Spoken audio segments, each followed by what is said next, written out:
அடிமை அரபு நாடுகளில் இருக்கக்கூடிய எண்ணெய் தளங்களையும் அமெரிக்க நலன்களையும் ஓயாமல் தொடர்ச்சியாக பொளந்து கட்டும் ஈரானும் கதரும் அடிமை அரபு ஜியோனிச தலைவர்களும் பற்றி எரியும் மத்திய கிழக்கும் ஹெர்முஸ் ஜலசந்தி பிரதேசத்தினை முழுமையாக கட்டுப்பாட்டுக்குள் கொண்டு வருவதற்கு 5000 அமெரிக்க அதிகாரிகளை கடற்படை சிப்பாய்களை களமிறக்கப் போகும் டொனால்ட் ட்ரம்பும் ஈரானுக்குள்ளே தயார் நிலையில் வைக்கப்பட்டிருக்கக்கூடிய 5000க்கும் அதிகமான கல்லறைகளும் அவசரமாக சவுதி அரேபியாவை விட்டு வெளியேறும் அமெரிக்க அதிகாரிகளும் ராஜதந்திரிகளும் அமெரிக்க அதிகாரிகளின் உயிர்களை பாதுகாப்பதற்கு மும்முரமாக செயற்பட்டு வரும் அடிமை சவுதி அரேபிய அரசாங்கமும் 24 மணித்தியாலங்களுக்குள் படுகாயங்களுக்குள்ளாக்கப்பட்டிருக்கக்கூடிய 177 இஸ்ரேலி ஆக்கிரமிப்பு நிலத்திடர்களும் கொல்லப்பட்டிருக்கக்கூடிய டசன் கணக்கான நிலத்திடர்களும் இஸ்ரேலி ஆக்கிரமிப்பை தொடர்ச்சியாக பொளந்து கட்டி வரும் ஈரானிய ஏவுகணைகளும் கடந்த 12 மணித்தியாலங்களுக்குள் இலக்கு வைக்கப்பட்டிருக்கக்கூடிய அமெரிக்காவினுடைய 5 எண்ணெய் கப்பல்களும்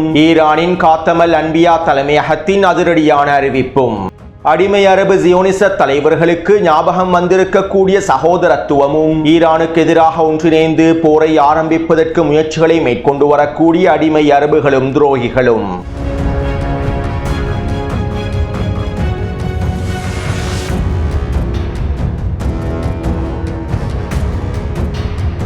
இது ஈரான் அப்டேட்டின் 44வது காணொளியாகும். இன்று காலையில் பதிவிட்ட காணொளியை பார்வையிடாதவர்கள் அவசரமாக கீழே இருக்கக்கூடிய லிங்கினை பயன்படுத்தி பார்வையிடுங்கள். மேலும் இதன் மூலமாக அடிமை அரபு நாடுகளின் எண்ணெய் தளங்களை இலக்கு வைத்து ஈரான் எவ்வாறு தாக்குதல்களை மேற்கொண்டு வருகின்றது என்பதனை உங்களுக்கு தெளிவாக புரிந்து கொள்ள முடியும். அத்தோடு இன்று காலை சவுதி அரேபியாவின் தலைமையில் விசேட அமர்வு ஒன்று நடைபெற்றிருந்தது.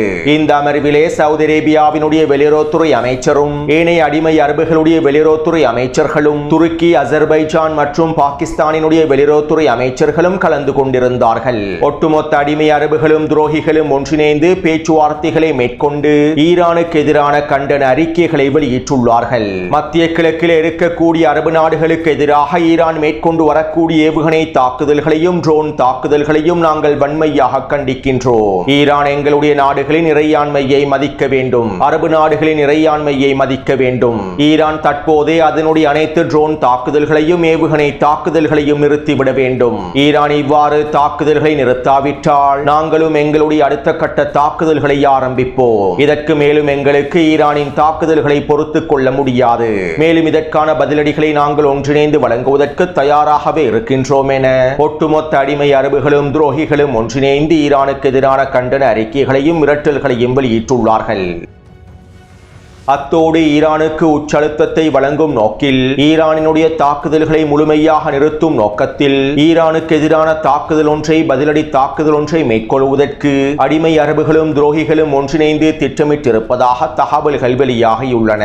ஈரானினுடைய தாக்குதல்கள் தொடர்ச்சியாக மேற்கொள்ளப்பட்டு வருவதனால் இந்த தாக்குதலினால் அமெரிக்காவும் இஸ்ரேலி ஆக்கிரமிப்பும் விரக்தியடைந்து குழப்பமடைந்திருப்பதனால் அடிமை அரபுகளுடைய துரோகிகளுடைய முதலாளிகள் கோபமடைந்திருப்பதனால் தற்போது இந்த அடிமைகள் ஈரானுக்கு எதிரான பதிலடி தாக்குதல்களை மேற்கொள்வதற்கு திட்டமிட்டுள்ளார்கள். ஈரானுக்கு எதிராக ஒரு வரையறுக்கப்பட்ட பதிலடி தாக்குதல்களை மேற்கொள்வதற்கு இவர்கள் ஒன்றிணைந்து திட்டமிட்டிருப்பதாக தகவல்கள் கசிவடைந்துள்ளன. அதாவது அடிமை அரபு நாடுகளிலே இருக்கக்கூடிய மத்திய கிழக்கு பிராந்தியத்திலே இருக்கக்கூடிய அமெரிக்காவினுடைய நலன்களை இஸ்ரேலி ஆக்கிரமிப்பினுடைய நலன்களை பாதுகாப்பதற்கு மத்திய கிழக்கு பிராந்தியத்திலே இஸ்ரேலி ஆக்கிரமிப்பினுடைய இருப்பை உறுதி செய்வதற்கு அமெரிக்காவையும் இஸ்ரேலி ஆக்கிரமிப்பையும் திருப்திப்படுத்துவதற்கு அவர்களை பாதுகாப்பதற்கு தற்போது ஈரானுக்கு எதிராக அனைவரும் ஒன்றிணைந்துள்ளார்கள். 70,000க்கும் அதிகமான பலஸ்தீனிய மக்கள் இனப்படுகொலை செய்யப்படும் போது இஸ்ரேலி ஆக்கிரமிப்புக்கு எதிராகவும் அமெரிக்காவுக்கு எதிராகவும் ஒன்றிணையாத இந்த அடிமை அரபுகளும் துரோகிகளும் பலஸ்தீனிய பெண்கள் பலஸ்தீனிய குழந்தைகள் அளிக்கப்படும் போது இஸ்ரேலி ஆக்கிரமிப்புக்கு எதிராகவும் அமெரிக்காவுக்கு எதிராகவும் ஒன்றிணையாத இந்த அடிமை அரபுகள் தற்போது மத்திய கிழக்கு பிராந்தியத்திலே இருக்கக்கூடிய அவர்களுடைய நாடுகளிலே இருக்கக்கூடிய அவர்களுடைய முதலாளிகளின் நலன்களை பாதுகாப்பதற்காக ஒன்றிணைந்துள்ளார்கள். அமெரிக்காவின் நலன்களை பாதுகாப்பதற்காக இஸ்ரேலி ஆக்கிரமிப்பின் இருப்பை பாதுகாப்பதற்காக ஈரானுக்கு எதிராக ஒன்றிணைந்துள்ளார்கள். மேலும் இவ்வாறு அடிமை அரபுகளும் துரோகிகளும் ஒன்றிணைந்திருப்பது ஆச்சரியமான விடயமல்ல. இது எதிர்பார்த்த விடயம்தான். மேலும் இதற்கு ஈரானும் எதிர்ப்பற்றுக்களும் தயாராகவே இருக்கின்றார்கள். அடிமை அரபு நாடுகளும் துரோகிகளும் ஈரானுக்கு எதிரான நேரடியான போரை ஆரம்பித்தால் அவற்றை எதிர்கொள்வதற்கு ஈரான் தயாராகவே இருக்கின்றது. மேலும் இதற்காகத்தான் ஈரான் காத்துக் கொண்டிருக்கிறது. இருக்கின்றது. தியாகி இமாம் அலி கமேனி அவர்கள் மூட்டியிருக்கக்கூடிய தீயின் அடுத்த கட்டத்திற்கு ஈரானிய தலைவர்களும் ஈரானிய இராணுவமும் ஈரானிய மக்களும் எதிர்ப்பற்றுக்களும் முழுமையாக தயாராகவே இருக்கின்றார்கள். அல்-அக்ஸா வெள்ளப்போர் ஆரம்பிக்கப்படுவதற்கு முன்பு காசாவில் களத்திலிருந்து யஹ்யா சின்வர் அவர்கள் இவ்வாறு தெரிவித்தார். ஆக்கிரமிப்பாளர்களுக்கும் அவர்களுடைய நண்பர்களுக்கும் நாங்கள் ஒரு விடயத்தினை கூறிக்கொள்கின்றோம். குதிஸில் கை வைப்பதையும் பலஸ்தீனிய மக்களுடைய உரிமையில் பலஸ்தீனிய மக்களுடைய நிலங்களில் கை வைப்பதனையும் உடனடியாக நிறுத்திக் கொள்ளுங்கள். உங்களுடைய தொடர்ச்சியான அத்துமீறல்களை நிறுத்திக் கொள்ளுங்கள். அரபு நாடுகளை இஸ்ரேலிய ஆக்கிரமிப்போடு ஒன்றிணைந்து செயற்படாதீர்கள். அவர்களோடு கை கோர்க்காதீர்கள். இல்லாவிட்டால் நாங்கள் ஆரம்பித்து வைக்கக்கூடிய யுத்தம் மத்திய கிழக்கு பிராந்தியம் முழுவதும் பரவும். இந்த யுத்தத்திலே ஒட்டுமொத்த மத்திய கிழக்கும் பற்றி எரியும். மேலும் யுத்தம் என்று வந்துவிட்டால் அங்கு பசுமை என்று எதுவுமே இருக்காது. அனைத்தும் கருகி சாம்பலாகிவிடும். மேலும் நான் என்னுடைய கனவில் இந்த போரை கண்டேன். முழு மத்திய கிழக்கு பிராந்தியமும் பற்றி எறிவதை நான் கனவில் கண்டேன் என அல்-அக்ஸா வெள்ளப்போர் ஆரம்பிக்கப்படுவதற்கு முன்பே யஹ்யா சின்வர் அவர்கள் இந்த கருத்துக்களை வெளியிட்டிருந்தார். எனவே காசாவிலே ஆரம்பிக்கப்பட்ட அல்-அக்ஸா வெள்ளப்போரை தற்போது ஈரானும் பற்றுக்களும் அடுத்த கட்டத்தை நோக்கி நகர்த்தி வருகின்றார்கள். அல்-அக்ஸா வெள்ளப்போரினுடைய ஆரம்ப கட்டத்தினை யஹ்யா சின்வர் அவர்கள் வடிவமைத்தார். மேலும் இந்த போரினுடைய அடுத்த கட்டத்தியை இமாம் அலி கமேனி அவர்கள் வடிவமைத்துள்ளார். இதற்கமைவாகவே இந்த போரானது மிகப்பெரிய மத்திய கிழக்கு பிராந்திய போராக மாறி வருகின்றது. மேலும் இது ஆரம்பம் மாத்திரம்தான். ஒரு மிகப்பெரிய மத்திய கிழக்கு போரின் ஆரம்பத்தில் தான் நாங்கள் இருக்கின்றோம். அடுத்து இன்று காலையில் நடைபெற்ற வெளியுறவுத்துறை அமைச்சர்களின் ஒன்று கூடலுக்கு பின்பு சவுதி அரேபியாவினுடைய வெளியுறவுத்துறை அமைச்சர் ஈரானுக்கு எதிரான கடுமையான விமர்சனங்களை முன்வைத்திருந்தார். இஸ்லாமிய நாடுகளை தாக்கிக் கொண்டே இஸ்லாமிய கொள்கையை பாதுகாப்பதாக அவர்கள் உரிமை கோருகின்றார்கள் என சவுதி அரேபியாவின் வெளியுறவுத்துறை அமைச்சர் ஈரானுக்கு எதிரான கருத்துக்களை வெளியிட்டிருந்தார். மேலும் இதுதான் ஈரானின் சகோதரத்துவமா என்றும் அவர் கேள்விகளை எழுப்பியிருந்தார். காசாவிலே பலஸ்தீனிய மக்கள் இனப்படுகொலை செய்யப்படும் போது வராத சகோதரத்துவம், பலஸ்தீனிய குழந்தைகளும் பலஸ்தீனிய பெண்களும் பலஸ்தீனிய கர்ப்பிணி தாய்மார்களும் படுகொலை செய்யப்படும் போது வராத சகோதரத்துவம், உணவில்லாமல் நீரில்லாமல் பலஸ்தீனிய மக்கள் பட்டினியினால் பல மாதங்களாக தவித்துக் கொண்டிருக்கும் போது வராத சகோதரத்துவம், பலஸ்தீனிய மக்களுடைய வீடுகள் உடைமைகள் சொத்துக்கள் அழித்து தரைமட்டமாக்கப்படும் போது வராத சகோதரத்துவம், ஈரானிய மக்களுக்கு எதிராக தாக்குதல்களை மேற்கொள்ளும் போது வராத சகோதரத்துவம், ஈரானிய மக்களுக்கு எதிராக ஈரானில் இருக்கக்கூடிய முஸ்லிம்களுக்கு எதிராக தாக்குதல்களை மேற்கொள்வதற்கு அமெரிக்காவுக்கும் இஸ்ரேலிய ஆக்கிரமிப்புக்கு முழுமையான அனுமதியை வழங்கும் போது வராத சகோதரத்துவம், தங்களுடைய நாடுகளில் இருக்கக்கூடிய அமெரிக்க தளங்களையும் இஸ்ரேலிய ஆக்கிரமிப்பு நலன்களையும் பலஸ்தீனிய மக்களை இனப்படுகொலை செய்வதற்கும் ஈரானிய மக்களை இனப்படுகொலை செய்வதற்கும் வழங்கும் போது இருக்காத சகோதரத்துவம் தற்போது மாத்திரம் வந்துவிட்டதா? உண்மையிலேயே சகோதரத்துவத்தை பற்றி பேசுவதற்கு இந்த ஜியோனிஸ் அரபு அடிமை தலைவர்களுக்கு எந்த தகுதியும் இல்லை. தங்களுடைய பொருளாதாரத்தை பாதுகாத்துக் கொள்வதற்காக, பொருளாதாரத்தை வலுப்படுத்திக் கொள்வதற்காக, தங்களுடைய ஆட்சி அதிகாரங்களை வலுப்படுத்தி பாதுகாத்துக் கொள்வதற்காக பலஸ்தீனிய மக்களுக்கு எதிராக செயற்பட்டு பலஸ்தீனிய மக்களுடைய முதுகில் குத்திய இந்த அடிமை அரபு தலைவர்கள் ஈரானிய மக்களுக்கு எதிரான ஆக்கிரமிப்புக்கு முழுமையான ஆதரவை வழங்கிய இந்த அடிமை அரபு தலைவர்கள் நிச்சயமாக அவர்களுடைய பொருளாதாரத்தையும் ஆட்சி அதிகாரங்களையும் இழந்து விடுவார்கள். எந்த பொருளாதாரத்தை பாதுகாப்பதற்கு, ஆட்சி அதிகாரங்களை பாதுகாப்பதற்கு இந்த துரோகங்களை அவர்கள் இழைத்தார்களோ அந்த துரோகத்திற்கு பதிலடியாகவே இறைவன் அவர்களுடைய பொருளாதாரத்தையும் ஆட்சி அதிகாரங்களையும் நசுக்குவான். மேலும் இது ஆரம்பம் மாத்திரமே. பலஸ்தீனிய மக்களுக்கும் எதிர்ப்பற்றுக்களுக்கும் ஈரானுக்கும் செய்த துரோகத்திற்காக இவர்கள் அனுபவிக்க வேண்டியது இன்னும் நிறையவே இருக்கின்றன. இந்த அடிமை அரபு தலைவர்கள், ஜியோனிச தலைவர்கள் அனுபவிக்க வேண்டியது இன்னும் நிறையவே இருக்கின்றன. நிச்சயமாக இறைவன் இவர்களுக்கு முழுமையான தண்டனையை வழங்குவான். பலஸ்தீனிய மக்களுடைய, ஒடுக்கப்பட்ட மக்களுடைய, ஈரானிய மக்களுடைய பிரார்த்தனைகள் ஒரு பொழுதும் வீண் போகாது. அவர்களுடைய சாபம் இந்த அடிமை அரபு தலைவர்களை ஒரு பொழுதும் சும்மா விடாது.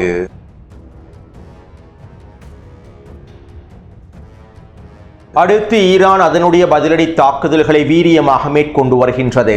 சவுதி அரேபியாவிலும் ஐக்கிய அரபு அமீரகத்திலும் கத்தாரிலும் இருக்கக்கூடிய எண்ணெய் தளங்களையும் எரிவாயு தளங்களையும் ஈரான் பொளந்து கட்டி வரும் சந்தர்ப்பத்தில் ஹெர்முஸ் ஜலசந்தி பிரதேசத்தினூடாக அமெரிக்காவினுடைய எண்ணெய் கப்பல் ஒன்று தப்பிச் செல்வதற்கு முயற்சி செய்தது. மேலும் இந்த சந்தர்ப்பத்திலே ஈரானிய வேக படகுகள் அதிரடியாக களமிறங்கி குறித்த எண்ணெய் கப்பலுக்கு எதிராக RPG ஏவுகணை தாக்குதல்களை மேற்கொண்டிருந்தார்கள். இந்த தாக்குதலினால் குறித்த எண்ணெய் கப்பலானது முழுமையாக தீப்பற்றியுள்ளது. தெரிவித்துள்ளது. மேலும் தற்போது குறித்த அமெரிக்க எண்ணெய் கப்பலானது மூழ்கிக் கொண்டிருக்கின்றது. மேலும் இந்த தாக்குதலை தொடர்ந்து ஐக்கிய அரபு அமீரகத்தினுடைய கௌர்ஃபகான் கடல் எல்லை பிரதேசத்திலே நிலை கொண்டிருக்கக்கூடிய அமெரிக்காவின் இன்னுமொரு எண்ணெய் கப்பலை இலக்கு வைத்தும் ஈரானிய கடற்படையினர் அதிரடியான தாக்குதல்களை மேற்கொண்டிருந்தார்கள். இந்த தாக்குதலிலும் குறித்த எண்ணெய் கப்பலானது தீப்பற்றி தற்போது மூழ்கிக் கொண்டிருக்கின்றது. இதைத் தொடர்ந்து கத்தாரினுடைய கடல் எல்லை பிரதேசத்திலே நிலை கொண்டிருக்கக்கூடிய அமெரிக்காவின் இன்னுமொரு கப்பலை இலக்கு வைத்து எண்ணெய் கப்பலை இலக்கு வைத்து தாக்குதல்களை மேற்கொண்டார்கள். இந்த தாக்குதலினால் தற்போது குறித்த எண்ணெய் கப்பலும் தீப்பற்றி மூழ்கிக் கொண்டிருக்கின்றது. இதைத் தொடர்ந்து மீண்டும் ஐக்கிய அரபு அமீரகத்திற்கு தெற்கு பிரதேசத்திலே இன்னுமொரு அமெரிக்க எண்ணெய் கப்பலையும் ஹெர்முஸ் ஜலசந்தி பிரதேசத்தின் வடக்கு பகுதியிலே இன்னுமொரு அமெரிக்க எண்ணெய் கப்பலையும் இலக்கு வைத்து தாக்குதல்களை மேற்கொண்டுள்ளார்கள். கடந்த 20 மணித்தியாலங்களுக்குள் மாத்திரம் ஹெர்முஸ் ஜலசந்தி பிரதேசத்திலும் பாரசீக வளைகுடா பிரதேசத்திலும் அமெரிக்காவினுடைய 5 எண்ணெய் கப்பல்கள் இலக்கு வைக்கப்பட்டுள்ளன. இந்த எண்ணெய் கப்பல்கள் தற்போது தீப்பற்றி மூழ்கிக் கொண்டிருக்கின்றன. அதே போன்று இன்று காலை 8 மணி அளவில் சவுதி அரேபியாவின் மேற்கு பிரதேசத்திலே இருக்கக்கூடிய செங்கடல் பிரதேசத்தோடு தொடர்பு பட்டிருக்கக்கூடிய யன்பு துறைமுகத்தை இலக்கு வைத்து ஈரான் ட்ரோன் தாக்குதல்களை மேற்கொண்டிருந்தது. கிட்டத்தட்ட 10 ட்ரோன் தாக்குதல்கள் மேற்கொள்ளப்பட்டிருந்தன. இதிலே 4 ட்ரோன்களை மாத்திரமே சவுதி அரேபியா சுட்டு வீழ்த்தியது. ஏனைய ட்ரோன்கள் யன்பு துறைமுகத்திலே இருக்கக்கூடிய எண்ணெய் சுத்திகரிப்பு நிலையத்தில் வீழ்ந்திருந்தன. இதனால் குறித்த எண்ணெய் சுத்திகரிப்பு நிலையத்தில் மிகப்பெரிய தீப்பரவல் ஏற்பட்டது. அது மட்டுமல்லாமல் குறித்த எண்ணெய் சுத்திகரிப்பு நிலையத்தின் முக்கியமான பகுதிகள் அளிக்கப்பட்டிருப்பதாகவும் இதனால் மிகப்பெரிய சேதம் ஏற்பட்டிருப்பதாகவும் தெரிவிக்கப்படுகின்றது. அத்தோடு யன்பு துறைமுகத்தில் இருக்கக்கூடிய எண்ணெய் தொட்டியை இலக்கு வைத்தும் தாக்குதல்கள் மேற்கொள்ளப்பட்டுள்ளன. இந்த தாக்குதலிலே குறித்த எண்ணெய் தொட்டியும் முழுமையாக அளிக்கப்பட்டுள்ளது. மேலும் அமெரிக்க கடற்படையினுடைய மிக முக்கியமான தளவாட துறைமுகமாகவே சவுதி அரேபியாவின் யன்பு துறைமுகம் காணப்படுகின்றது. குறித்த துறைமுகத்தில் தான் அமெரிக்காவினுடைய போர்க்கப்பல்கள் அதிகமாக நிலை கொள்கின்றன. அமெரிக்க கடற்படைக்கு தேவையான தளவாட உதவிகள் குறித்த துறைமுகத்திலிருந்தே வழங்கப்படுகின்றன. மேலும் தற்போது குறித்த துறைமுகத்தின் எண்ணெய் உற்பத்தி தளங்களையே தட்டி தூக்கியுள்ளார்கள். இதனால் யன்பு துறைமுகத்தின் எண்ணெய் சுத்திகரிப்பு நிலையமானது முழுமையாக மூடப்பட்டு விட்டதாகவும் எண்ணெய் உற்பத்திகள் முழுமையாக நிறுத்தப்பட்டு விட்டதாகவும் சவுதி அரேபியா அறிவித்துள்ளது. இந்த தாக்குதலை தொடர்ந்து குவைற்றிலே இருக்கக்கூடிய அல்மினா அல் அஹ்மதி மற்றும் மினா அப்துல்லா எண்ணெய் சுத்திகரிப்பு நிலையங்களை இலக்கு வைத்து ஈரான் தாக்குதல்களை மேற்கொண்டிருந்தது. 15க்கும் அதிகமான ட்ரோன் தாக்குதல்கள் குறித்த 2 எண்ணெய் சுத்திகரிப்பு நிலையத்தை இலக்கு வைத்தும் மேற்கொள்ளப்பட்டுள்ளன. இதனால் தற்போது குவைற்றினுடைய மிக முக்கியமான 2 எண்ணெய் சுத்திகரிப்பு நிலையங்களும் சேதமடைந்துள்ளன. மேலும் எண்ணெய் உற்பத்திகள் முழுமையாக இழுத்து மூடப்பட்டுள்ளன. இதைத் தொடர்ந்து துபாயிலே இருக்கக்கூடிய பிரான்சின் மிக முக்கியமான இராணுவ கட்டளை தளத்தை இலக்கு வைத்தும் குறித்த கட்டளை தளத்திலே இருக்கக்கூடிய எண்ணெய் தொட்டிகள் இலக்கு வைத்தும் ட்ரோன் தாக்குதல்கள் மேற்கொள்ளப்பட்டன. இந்த தாக்குதலிலே குறித்த பிரான்சிய தளமானது சேதத்திற்குள்ளாக இருப்பதாக உறுதி செய்யப்பட்டுள்ளது. இந்த தாக்குதலை தொடர்ந்து பஹ்ரைனில் இருக்கக்கூடிய எண்ணெய் தளங்களை இலக்கு வைத்தும் எண்ணெய் தொட்டிகளை இலக்கு வைத்தும் தாக்குதல்கள் மேற்கொள்ளப்பட்டுள்ளன. அத்தோடு இந்த தாக்குதல்களை தொடர்ந்து ஈரானின் காத்தமல் அன்பியா தலைமையகத்தின் ஊடக பேச்சாளர் இவ்வாறு தெரிவித்தார். ஈரான் இஸ்லாமிய குடியரசின் எரிசக்தி தளங்களை எண்ணெய் தளங்களை இலக்கு வைத்து தாக்குதல்களை மேற்கொண்டு எதிரியும் அதனுடைய நட்பு நாடுகளும் ஒரு மிகப்பெரிய தவறை செய்துவிட்டார்கள். நாங்கள் ஏற்கனவே எதிரிகளுக்கு எச்சரிக்கைகளை வழங்கியிருந்தோம். எங்களுடைய எரிசக்தி தளங்களை இலக்கு வைத்து உட்கட்டமைப்புகளை இலக்கு வைத்து தாக்குதல்களை மேற்கொண்டால் அதற்கான பதிலடி தாக்குதல்களை வீரியமாக மேற்கொள்வோம் என நாங்கள் எச்சரிக்கைகளை வழங்கியிருந்தோம். மேலும் இதற்கமைவாகவே தற்போது நாங்கள் எங்களுடைய பதிலடிகளை தொடர்ச்சியாக வழங்கி வருகின்றோம். இன்னும் எங்களுடைய பதிலடிகள் முழுமை பெறவில்லை. எதிரிகளின் தாக்குதலுக்கான பதிலடிகள் காத்துக் கொண்டிருக்கின்றன. அத்தோடு மீண்டும் ஈரானின் எரிசக்தி தளங்களை இலக்கு வைத்து தாக்குதல்கள் மேற்கொள்ளப்பட்டால் நாங்கள் எதிரியினுடைய உள்கட்டமைப்புகளையும் எதிரியின் நண்பர்களின் உள்கட்டமைப்புகளையும் இலக்கு வைத்து தாக்குதல்களை மேற்கொள்வோம். இதற்கு முன்பு யாருமே கண்டிராத அளவுக்கு இந்த தாக்குதல்கள் மேற்கொள்ளப்படும். மேலும் இந்த தாக்குதலின் மூலமாக எதிரியும் அதனுடைய நண்பர்களும் கடுமையான வலியை உணர்வார்கள். மேலும் நாங்கள் யுத்த களத்தில் அனைத்திற்கும் தயாராகவே இருக்கின்றோம். மத்திய கிழக்கு பிராந்தியத்தில் இருக்கக்கூடிய அமெரிக்க தளங்களும் அமெரிக்க நலன்களும் முழுமையாக வெளியேற்றப்பட வேண்டும். மத்திய கிழக்கு பிராந்தியத்திலே அமெரிக்காவினுடைய இருப்பு பூஜ்ஜியமாக்கப்பட வேண்டும். ஜியோனிஸ் ஆக்கிரமிப்பினுடைய இருப்பு பூஜ்ஜியமாக்கப்பட வேண்டும். அதுவரைக்கும் நாங்கள் எங்களுடைய தாக்குதல்களை நிறுத்தப் போவதில்லை. ஆக்கிரமிப்பாளர்கள் சரணடையும் வரை நாங்கள் இந்த போரை நிறுத்தப் போவதில்லை என காத்தமல் அன்பியா தலைமையகத்தின் ஊடக பேச்சாளர் தெரிவித்தார். அத்தோடு மத்திய கிழக்கு பிராந்தியத்தில் இருக்கக்கூடிய அமெரிக்க நலன்களுக்கு எதிராக உச்ச தாக்குதல்களை மேற்கொள்ளும் சந்தர்ப்பத்தில் ஈரான் இஸ்ரேலிய ஆக்கிரமிப்புக்கு எதிராகவும் உச்ச தாக்குதல்களை மேற்கொண்டிருந்தது. கடந்த 12 மணித்தியாலங்களுக்குள் இஸ்ரேலிய ஆக்கிரமிப்பின் டெல் அவீவ் பென் குரியன் பிரதேசத்தை இலக்கு வைத்தும், ஹைஃபா பிரதேசத்தை இலக்கு வைத்தும், ஹைஃபா எண்ணெய் சுத்திகரிப்பு நிலையங்களை இலக்கு வைத்தும், இஸ்ரேலிய ஆக்கிரமிப்பின் மத்திய பிரதேசத்தை இலக்கு வைத்தும் ஈரான் 30க்கும் அதிகமான ஏவுகணை தாக்குதல்களை மேற்கொண்டிருந்தது. மேலும் இன்று அதிகாலையில் மேற்கொள்ளப்பட்ட தாக்குதல்களில் 4 கட்டிடங்கள் குறிவைக்கப்பட்டிருந்தன. புஷ்டான் பிரதேசத்திலே இருக்கக்கூடிய மிக முக்கியமான பாதுகாப்பு அமைச்சகத்திற்கு சொந்தமான கட்டிடம் ஒன்றும் தரைமட்டமாக்கப்பட்டுள்ளது. டெல் அவீவ் பிரதேசத்திலே இஸ்ரேலிய ஆக்கிரமிப்பு உளவுத்துறையோடு சம்பந்தப்பட்டிருக்கக்கூடிய கட்டிடம் ஒன்றும் தரைமட்டமாக்கப்பட்டுள்ளது. அத்தோடு கடந்த 24 மணித்தியாலங்களுக்குள் ஈரான் மேற்கொண்டு வரக்கூடிய தாக்குதலினால் 177 இஸ்ரேலியர்கள் படுகாயமடைந்திருப்பதாக இஸ்ரேலிய ஆக்கிரமிப்பின் வைத்தியசாலை வட்டாரங்கள் தெரிவிக்கின்றன. இஸ்ரேலிய ஆக்கிரமிப்பு ராணுவத்தினுடைய கணிப்பின்படி 5 இஸ்ரேலியர்களே படுகாயமடைந்துள்ளார்கள். ஆனால் இஸ்ரேலிய ஆக்கிரமிப்பின் வைத்தியசாலைகள் கடந்த 24 மணித்தியாலங்களுக்குள் 177 பேர் படுகாயமடைந்திருப்பதாக உறுதி செய்துள்ளது. மேலும் 30க்கும் அதிகமானோர் கொல்லப்பட்டிருப்பதாகவும் தெரிவிக்கப்படுகின்றது. ஆனால் உண்மையில் இழப்புகள் இதை விட அதிகமாகவே இருக்கும். ஈரானிய ஏவுகணை தாக்குதல்களில் பல கட்டிடங்கள் சிதைக்கப்பட்டு தரைமட்டமாக்கப்படுகின்றன. இருப்பினும் இஸ்ரேலிய ஆக்கிரமிப்பு அதனுடைய இழப்புகளை முழுமையாக மூடி மறைக்கின்றது. அத்தோடு சவுதி அரேபியாவில் இருக்கக்கூடிய அமெரிக்க அதிகாரிகள் அவசரமாக வெளியேறி வருவதாக தெரிவிக்கப்படுகின்றது. ஈரான் தொடர்ச்சியான ஏவுகணை தாக்குதல்களையும் ட்ரோன் தாக்குதல்களையும் மேற்கொண்டு வருவதனால் அடுத்த கட்டமாக சவுதி அரேபியாவில் இருக்கக்கூடிய ராஜதந்திரிகளையும் தூதர்களையும் அதிகாரிகளையும் இலக்கு வைத்து தாக்குதல்களை மேற்கொள்ளலாம். இதனால் இந்த தாக்குதல்கள் மேற்கொள்ளப்படுவதற்கு முன்பு சவுதி அரேபியாவை விட்டு நீங்கள் அவசரமாக வெளியேறிவிடுங்கள். உங்களுடைய பாதுகாப்பு எங்களுக்கு முக்கியமானதாகும். இதனால் அவசரமாக அமெரிக்கர்கள் கிடைக்கக்கூடிய விமானத்தை பயன்படுத்தி சவுதி அரேபியாவை விட்டு வெளியேறி விடுங்கள் என சவுதி அரேபியாவினுடைய வெளியுறவுத்துறை அமைச்சகம் அறிக்கைகளை வெளியிட்டிருந்தது.